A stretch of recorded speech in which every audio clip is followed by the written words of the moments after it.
How to get investors. We started growing our investor list in April 2023, around 11 months ago. Fast forward to now, it's March 2024, and we've got around 9,000 investors on our list, and we're growing every single day. So in this video, we're going to break down the 5 steps of how we've done that, and also hang around to the end because there's a bonus tip that's absolutely transformed our business. Tip number 1, social media. So straight away, for someone to actually part with their money, whether that's to buy a deal from you, or if they want to JV with you, or just loan you some money to do a deal yourself, they need to know, like, and trust you. So the best way to do that is to put yourself out there on social media. And as well, if you don't do that, how will they know to do business with you? They can't do business with you if they don't know who you are. Property is a people business. People buy from people. So if people don't know you, how can they like you or trust you? And in turn, how can they do business with you? It's just near enough impossible. So people literally ask us all the time, like, how do you get investors? And they always seem a bit like upset with the answer because it's not something that they want to do, and that is social media. Loads of people don't want to do social media. Listen, in business, there's loads of things that you don't want to do. You don't want to do the admin stuff. You don't want to do the boring shit. You don't want to do your VAT returns. You don't want to do a lot of things. And social media is something that we hate doing, but we know it's going to grow our business. So social media is number 1. You need to open accounts on Instagram, Facebook. You need to start posting in Facebook groups. You need to start posting on Instagram. You need to start posting in your stories. And it doesn't have to be, look at me, look how good I've done. Like, we started posting on social media before we'd even done our first deal. So you just document the journey. Okay, we're going on a viewing. So that can be a story, that can be a reel. Here's a viewing I did. A phone call with an agent, a picture of you sending out direct to vendor letters. Literally anything that you're doing, you want to document your journey. You don't want to just like be that person that's like, oh, I'm going to keep it on the quiet, and then once I've done a deal or once I've raised capital to do a deal, that's when I'll start posting about it. Because like, social media is the number 1 thing that will fast track your success. If you're one of these people who think, I'll wait until I've done a deal before I start posting about it, you need to realize that it'll be so much easier to actually get that first deal done and over the line if you are posting on social media. Yeah, and like, if people have seen you 5, 6, 7, 8 times and they sort of bond with you and they like you, know you, trust you, they feel like they've known you because they've seen you so many times, it's much more easier for you to get on a call with them and talk about the deal than it is to just like be this unknown person who's just popped up on a Facebook group saying, found this deal, I need a JV partner. Like, no, people are not going to do that. Just think about it for yourself. If you're looking to do business with someone, are you going to do business with someone who's got no social proof, they haven't posted anything online, you don't know who they are, or you're going to do business with someone who has been posting, you feel like you've got to know them, you're going to choose the other person. So if you're not on social media and you're trying to get investors, it's going to be way, way harder if you're not on social media. So a quick tip regarding social media is short form content. Short form content is where it's at right now. Everyone's attention span is getting shorter and shorter and shorter. So I'll give 1 tip for this video regarding social media. When you make a short form video, that can be a reel, a YouTube short, a TikTok. So when we do that, we always have the same formula every single time. Hook, something that grabs attention, value, and then a call to action. So the call to action could be follow for more. If you're interested in deals like this, DM me the word deals, and then you can reach out to all the people that say deals. It can be anything. Just always stick to that order. So the hook needs to grab attention. The hook is not you starting a video going, hello guys, hi, my name's Stephen, here's my dog. Today we're skip. Boring. Yeah, people are just skipping straight past that. So you need to be like, if you think when you're scrolling through social media and you're scrolling through reels, you're just seeing what grabs your attention. There's so many that you just flick through. In 10 seconds, you probably skip through like 10 videos. So you need to be able to grab their attention in that first split second. Next time you catch yourself scrolling through Instagram, see how many times you watch a video where someone starts with, hello, you don't watch it. So grab attention, then give value. Value is like an important thing. That's what people will like you for, because you're giving value and it's gonna make them wanna follow you. Anyway, that's the tip. Hook, value, call to action. That's what we do. If you go through all of our short form content, every single short form video that we do always follows that order. Tip number 2, say and then actually do. You don't want to be one of these people that say something and then it doesn't happen. So that needs to be something that's built into you mentally. Like, if you say something to someone, you need to think, right, I better do it, because otherwise I am the sort of person who chats shit. You're not someone who chats shit, you get something done. That's what you got to think. Say, for example, you're going to meet an investor for coffee, have lunch, or whatever it is that you're doing, and then you say you're going to be there at at 5 o'clock, but you turn up at 5:15, regardless of what the excuse is, traffic, rain, transport, whatever it is, it's not a good look for you. That investor will probably be thinking, do I really want to work with this person or part money with this person if they're not doing what they say they're going to do? They say they're going to be at 5, I've been waiting here, and they haven't turned up. So yeah, so like it would be very different if you knew 100% that that investor was going to invest in you or buy a deal off you, but there's one rule: you have to be bang on time. Get there on time. Like you'd leave an hour early. Like, you're not fucking about. So you need to treat everyone like that. If you say you're going to ring someone at a certain time, ring them on that time. Again, think about it if it was yourself. Like, if you was going to work with someone or invest with someone, let's say you're the investor, and then you're going to work with someone who keeps saying that they're going to do things but don't actually do them. Are you going to work with that person? Probably not. So why would you be that person? You need to be an investable person who says something and does it. People like working with us because we say we're going to do something, we get shit done. That's like, we might not be the smartest people in the world, but we work hard and we get things done. People respect that and people want to work with us. So yeah, make sure you're not the sort of person to chat shit. Enough of the gobbledygook, the tomfoolery, cod swallop. Get shit done. Do what you're going to say you're going to do it. Tip number 3, network. You know, the classic saying, the cliche saying, your network is your net worth. So how do you network? Well, Stephen's been networking like a pro for years, so he's going to take it away. So basically when we started, we was like posting what we were doing online, and we gained a little bit of a following, probably about 1,000 people or 500 people. I can't even remember, but it wasn't a lot of people. And then we started the YouTube channel. We had like maybe 200 subscribers. And we started messaging and reaching out to all people in the industry that were just smashing it. And my thought process behind that was, couldn't afford mentoring at the time. So why don't I offer value to all these people that are smashing it? I can film them for the day, do a day in the life, or film one of their deals and just pick their brain. That way, I'm learning loads, but I'm filming it as well. So the audience that's watching the YouTube video is learning loads. And so like people will actually want to subscribe and keep watching and keep seeing our stuff. And then the third thing is, the person who we're doing the content with is getting eyeballs on their business. So it's a win-win for everyone. Everybody wins. The viewer wins, we win, the person that we're filming wins. But the best thing about it was, we spent the day picking their brain, but we actually got to know each of these people and we actually became friends with them. So straight away we had quite a big network of people that are doing much better than us, that we could just, you know, text or ask a question. What do you think about this deal? What do you think about this road? What would you do in this situation? And you basically just getting mentored for free. Also, whilst this was happening, we was going on a lot of networking events. So we used to be really awkward when we started going to networking events. Like, we would literally just sit, me and him just, oh fucking hell, hopefully no one comes and talks to us. Like, and then like someone would come and talk to us, and then it wouldn't be too bad. And then we'd just talk to them for the whole time. And like, we was just awkward, man. Like, it was just pointless being there. There's no point going to a network event if you're just going to speak to one person and not even fucking try to talk to them. So what I used to do to sort of get rid of this problem and help me with this, and I think that you should do it as well, is I used to go on like big property Facebook groups and post in there saying who's going to what events. I want to go to some property events. Can anybody recommend any? And then I might get like 50 comments, because it's quite big groups, and I'll do it in a few groups. And then I'll have a look at the comments and see which one's been mentioned the most, or if there's 2 that's been mentioned the most, and I'll just book it straight away, so I'm committed, even if it's 20 quid, 30 quid, whatever. Then I would post in the Facebook groups again and say, who's going to this event? I'm going to be going, be good to link up with you guys, or be good to meet you. And then people would like comment saying, yeah, I'm going.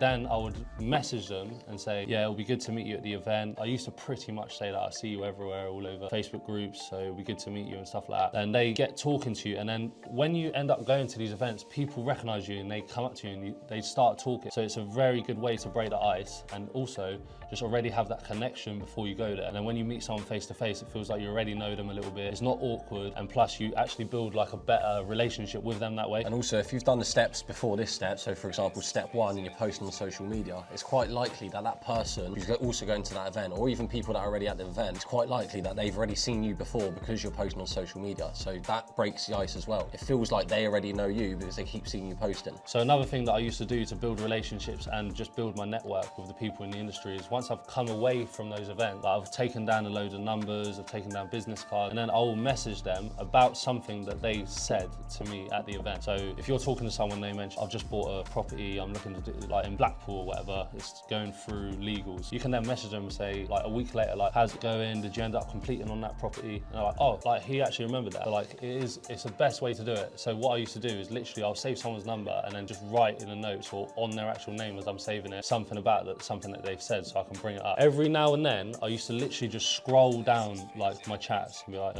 right, 2 months ago, who is this guy? Can't remember. Right, let's read. Oh, he was the guy that said this, this, and this. So I'll say, all right, mate, how's it going? How's that getting along? Refer to the thing that we spoke about before. And then this really does help you build strong connections. People feel like they like you and trust you. So like, if you need something from them, they might know someone, they might know someone. So you can start to build a network of people that help each other. But another thing I used to do is be a connector. So if I knew someone is really good at what they do, say it's an accountant, say it's a broker, and someone needs one, I'll recommend that person. So you sort of become the go-to guy for if someone needs someone. With this though, you need to be very careful recommending someone, because if you recommend someone that isn't good, that will be bad for your reputation and it will damage your relationship. So you have to only recommend and connect people with good people. So a good thing, if you need investors, is to know people that know investors. So for example, we have 9,000 investors. People on our course can use our investors to sell their deals, and that's £49 a month. So that's like a great way to instantly have access to a huge network. But there's loads of other people that know loads of investors, and if you know one investor, they normally know investors. So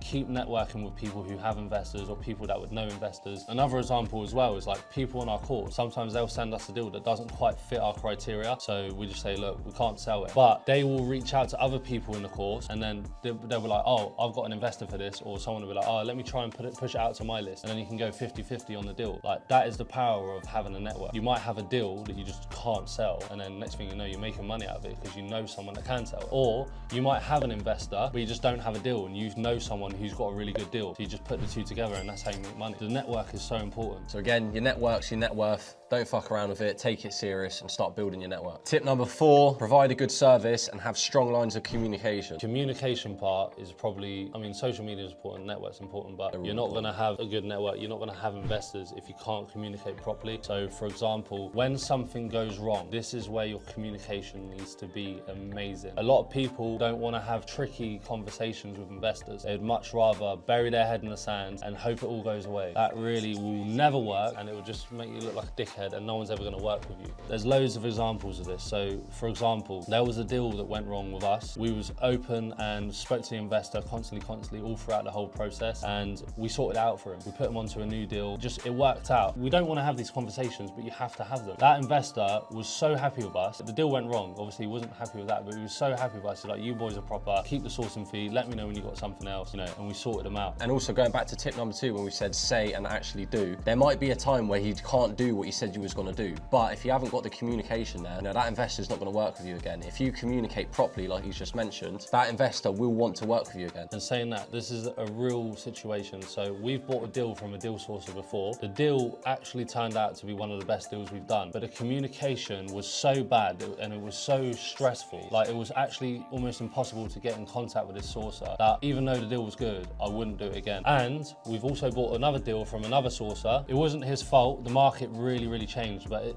went from a really good deal to not a great deal. His communication was on point and he helped us throughout everything. And I just know he's a stand-up guy, and we would definitely do business with him again. You could sell someone a good deal and have bad communication. They're less likely to work with you if you make a mistake, but you keep your communication strong, because they just think, look, every time something goes wrong, he's open and honest, and they sort it out. They say they're going to sort it out, they do it. So communication is really important. Also, we done a massive deal where we borrowed a lot of money from investors for a property deal. It turned out to be a scam. Video coming soon, so stay tuned for that one. Yeah, how was we going to tell the investors that we have just got scammed after borrowing all their money? We started communicating with the investors. We was open, honest, told them exactly what was going on. We didn't want to have these conversations either. Like, that was the worst thing ever. But we told them this is what the situation is, it is what it is, and we kept communicating with them throughout the whole process. Now I guarantee you, every single one of those investors that we borrowed money from will want to work with us again. If we just buried our head in the sand, didn't communicate, just bin them off, like, our reputation would be on the line, our reputation would be ruined, we won't ever be able to do business again. They'll be posting about us in the social media groups. Yeah, we won't be able to do business again. So like, when we were speaking to these investors, what we were saying is, look, don't worry, no matter what happens, we're gonna get you your money back. You're not gonna be out of of pocket. Obviously, it's our mistake. We're gonna have to suffer it, but you are not. So every single investor that we spoke to, we thought that they would be fuming. They were just like, sound, thanks for letting me know. Glad you guys are sorting it. And then basically it all just comes down to how good the communication is with them. yeah, and you give them monthly updates like, this is where we're at, this is what's happened. If they don't know what's going on, that's when they think, fuck, what, like, this is not good, something's up. If you're just open and honest and you try your hardest, say you're gonna do something and do it, your credibility goes through the roof. When you're working with an investor, you want repeat business. Now, if you provide a shit service, they're not gonna work with you again. If you provide a good service, guess what? They're gonna work with you again. So tip number 4, provide a good service and communicate. If you do a good service for an investor, you will get more investors. Like, that's just how it works. Even if it's the same investor or they speak to their friends, word of mouth gets around that you're top guy, you don't fuck about, and you do a good service. Tip number 5 is something that I've started doing recently and I wish I did from the start, and it's grew our investor list massively, and it's Outbound. So what I did was I messaged every single person that's ever messaged me on Instagram ever, a little message say, hi, just thought this might be of interest. If you wanted to join our investor list, we send out all our deals here first. Typically it's BRR deals and a couple other types of deals, and I just said, just jump on. We got thousands of investors to join, but you don't just have to do this on social media. You can do this with emails. Anyone that's ever emailed you, anyone that you've ever met at a networking event, you've got their numbers. Every time you meet someone, just save their number and put like investor next to it or something like that. Then you just filter it by investor and just message them all the same thing. Just outbound, outbound, outbound, outbound.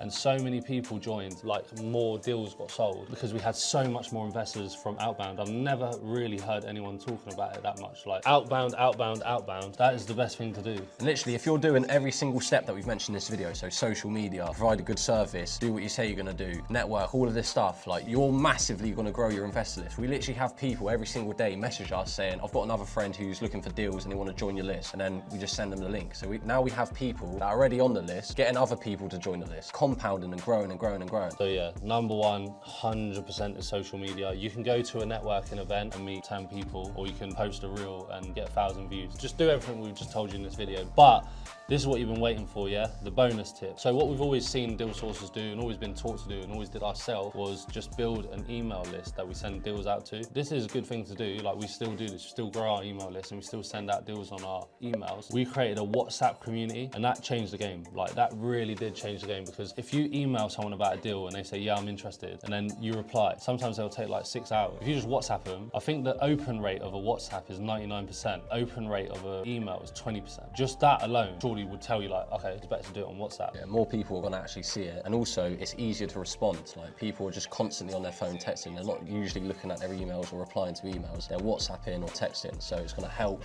conversion much, much better because you're getting an answer quick. Like, if someone's interested, and then it might take you a couple hours to respond because it's on email. It might take them a couple hours to respond. The interest might be lost. But if it's WhatsApp, they can literally just phone you. Yeah, just give them a call. If you've sent out a brochure or a deal or just a proposal to gain investment for a deal, if they say, yeah, I'm interested in doing something, like what's the next steps or something like that, you just jump on a call. It's so much easier. And make sure you don't create a WhatsApp group, you create a WhatsApp community, because otherwise everyone who's in that group will see the phone numbers. So again, that's against GDPR, and also someone could just steal your whole investor list. Create a WhatsApp community. The limit in there is 2,000. We're on quite a few now. Might take you a while to get to 2,000. That would be an amazing achievement. That is a golden tip. So yeah, make sure it's community and make sure only the admins can post and make sure only the admins can see the phone numbers. You might think people won't do it, but people will do it. They'll go on your group and they'll download all your investor list, and then they'll start posting the deals out to them, and then your investors will start messaging you saying, is this person connected to you? Like, how did they get my number? So yeah, there are people out there that do that. Hope you found that helpful. Subscribe.